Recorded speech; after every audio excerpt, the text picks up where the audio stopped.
Well, hey there, friend. Pull up a chair, will you? Let me tell you something important. I ain't here to bore you with some fancy pants science talk. I'm just an 80-year-old fella trying to help you dodge some of the traps this age throws at us. And trust me, after 70, the biggest trap ain't taxes or teenagers, it's your own house. You wouldn't believe how many folks I've known, bright, strong people who took one wrong step in their own dang home and ended up in a hospital bed with screws in their hips and a stare that says, "How the heck did this happen?" So today, we're going to talk about 5 easy home modifications that can prevent falls after 70. And I ain't talking about breaking the bank either. Just simple, smart, maybe even sneaky fixes that'll save your bones, your pride, and possibly even your life. Let me tell you how I learned the hard way. My first fall and the humble pie that followed. I was 72, feeling strong, still thought I was a young stallion, strutting around the house in socks like I'm in a shampoo commercial. One day, I was just walking to the kitchen to grab a cup of coffee. The next thing I know, I'm doing a pirouette worthy of Swan Lake and bam, flat on my back, bruised my tailbone, broke my pride. And what caused it? A loose rug. That's it. A stupid, floppy, curling rug that I should have tossed out with disco music. Have you ever slipped on something silly and thought, how did I not see that coming? That's exactly how falls sneak up on us. They're like bad exes, harmless at first until they wreck your life. So I made changes, smart ones. And now, almost 10 years later, I haven't had a single fall, not one. And you won't either, not if you stick with me. Let's get into it. Modification 1, lighting. Don't walk in the dark, you're not Batman. Let me be real with you.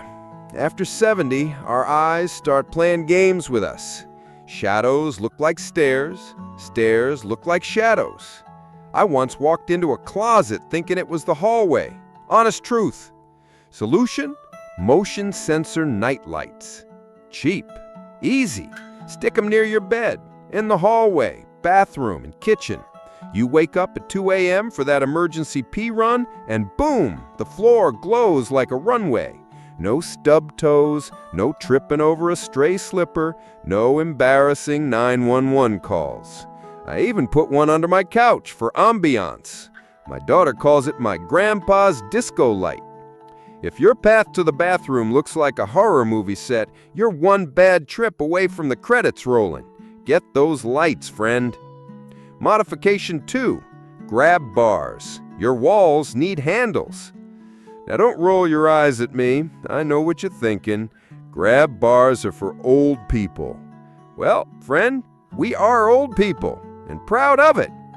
You ever try to stand up from the toilet and suddenly feel like gravity is quadrupled? Or get out of the tub and your knees betray you like Judas? That's where grab bars come in. Install them in your bathroom, beside the toilet, inside and outside the tub or shower. Heck, I put one next to my front door just in case. And they don't have to look like a hospital ward either. These days they've got sleek, stylish ones that even my granddaughter thinks are modern. Your bathroom shouldn't be a jungle gym of doom. Grab bars equal less drama and more dignity. Modification 3, ditch the rugs or tape them like your life depends on it. And let me revisit the scene of my tragic coffee journey. That rug, it wasn't just ugly, it was deadly. Rugs curl, shift, and slide under your feet faster than a greased weasel on linoleum. And don't get me started on bath mats. Those suckers are silent assassins. What to do? Get anti-slip backing, double-sided tape, or just toss them. Replace them with rubber-back mats or non-slip carpets. I now have one mat, one in the whole house. It's taped tighter than Grandma's meatloaf recipe. If your rug can move, it's a traitor, and in this house, traitors don't get second chances. Modification 4, raise your toilet seat. Trust me on this one. I never thought I'd say this, but one of the best things I ever did was get a raised toilet seat. Ever sit down and feel like you're dropping into a canyon? Or try to get up and your knees scream louder than a toy store toddler? A raised seat changes everything. No more knee strain, no more flopping on the porcelain like a sack of potatoes. And plus, I got one with armrests, so now I feel like a king every time I go to the throne. If getting off the toilet requires a 3-point tactical maneuver, it's time to elevate your game, literally. Now hold up, friend. I know we're getting into the juicy stuff, but if you're enjoying this and think it's useful, or just enjoy hearing an old man rant about toilets and rugs, then hey, do me a favor. Smash that like button, drop a comment to tell me which mod you're going to do first, and don't forget to subscribe for more old man wisdom with a splash of sass. All right, now let's head into the grand finale. Modification 5. Clear the clutter. No, you don't need that broken lamp. You ever walk through your hallway and realize it's an obstacle course? Boxes of old Christmas stuff, shoes you haven't worn since the Reagan administration, that chair with one leg that you keep because it's got character. All that junk, it's a minefield. One wrong step, and boom, down you go. Solution? Purge, baby, purge. Get a grabber tool if you can't bend well. Ask your grandkid to help. They'll complain, but they'll do it. Make paths clear. Make corners empty. Get rid of what doesn't serve you. I cleared out half my hallway and suddenly felt like I moved into a mansion. Clutter steals your space, your peace, and eventually, your balance. Time to declutter like your hips depend on it, because they do. Now that we've talked about the 5 big ones, lighting, grab bars, ditching rugs, raising your toilet seat, and clearing out that cluttered hallway that looks like a thrift shop exploded, let's get a little deeper, shall we? Because preventing falls ain't just about hardware. It's about habits, mindset, and a little bit of humility. You know what almost sent me back to the ER last year? My ego. Let me tell you the story of my neighbor Earl. Earl, the ladder, and the great fall at 23. Earl's 78, big guy, proud guy, thinks he's still 35 and built like a fire truck. So last spring, Earl decides he's gonna clean his gutters by himself. I tell him, Earl, get someone to help you, or at least get a stable ladder. He waves me off like I'm some frail windbag, says he's been climbing ladders since the Beatles were a bar band. Well, halfway up, the ladder shifts, his foot misses a rung, and bam! He's in a flower bed with a busted shoulder and a whole lot of regret. Took him 3 months just to eat soup with his right hand again. All because he thought he didn't need help. Moral of the story? Falls aren't always about what's wrong with the house. Sometimes it's what's wrong with our pride. So if you want to really stay upright and out of trouble, accept help. Ask for it. Be okay with not doing it all yourself.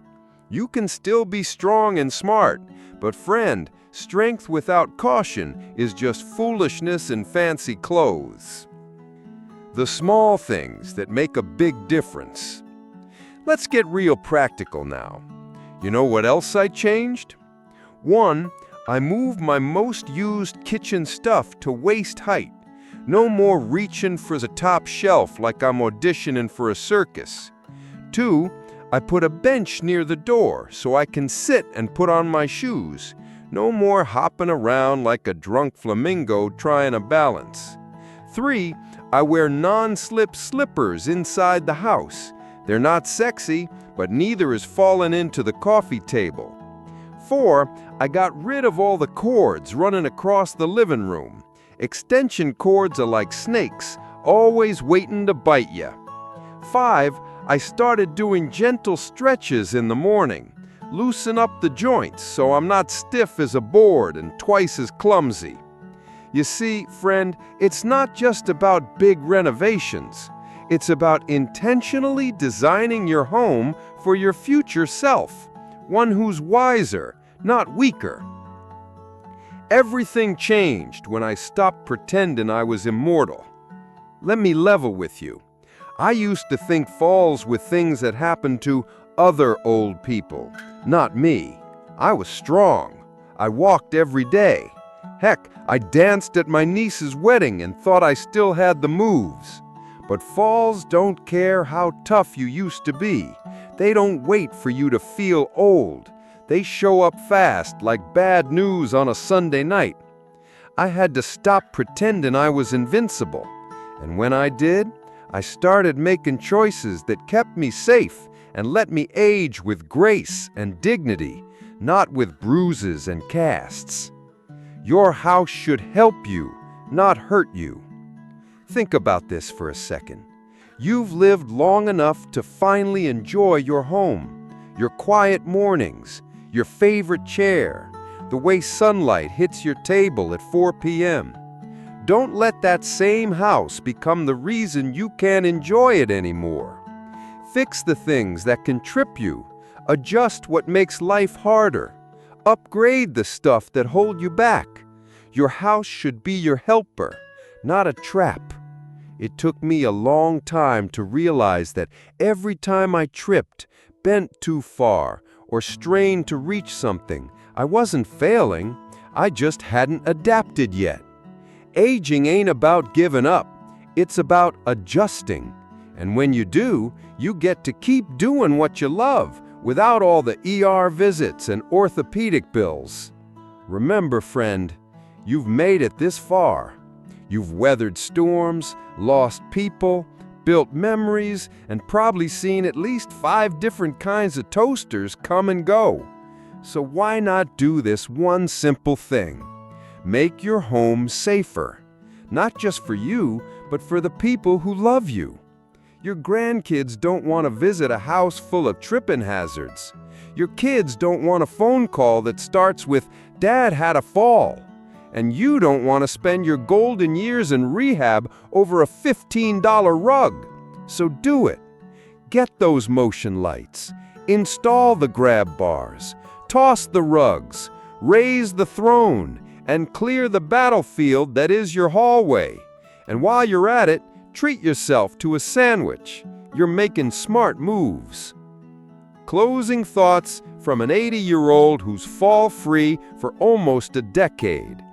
I'll leave you with this. Fall prevention isn't about fear. It's about freedom. The freedom to live in your own home, walk where you want, get up at night without panic, and dance carefully when the mood strikes. The best decision I ever made after turning 70 wasn't buying a fancy chair or a new TV. It was modifying my home to love me back. And now, I'm passing that torch to you. Take this advice like a warm blanket and wrap it around your bones. Because while we can't stop time, we can sure as heck make it safer. And remember, friend, you're not doing this alone. I'm right here with you, every non-slip step of the way.